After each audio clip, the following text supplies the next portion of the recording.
মানসিক রোগের জন্য বিভিন্ন ওষুধ কিন্তু ব্যবহার করা হয়।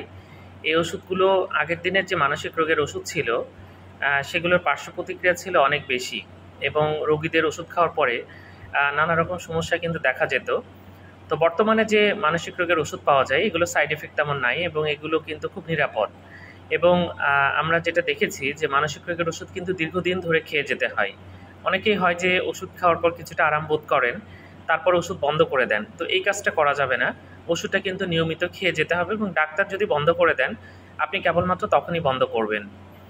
মানসিক রোগের ওষুধ খেয়ে বর্তমানের যে নিউয়ার জেনারেশনের যে ওষুধগুলো আছে বা বর্তমানে যে ওষুধগুলো ব্যবহার হয়, সেগুলো কিন্তু খুব নিরাপদ এবং সেগুলো কিন্তু আগের যুগে যে মানসিক রোগের ওষুধগুলো খেলে বলা হতো যে এই সমস্যা হচ্ছে, ওই সমস্যা হচ্ছে, সেগুলো এই ওষুধগুলোতে হয় না বললেই চলে।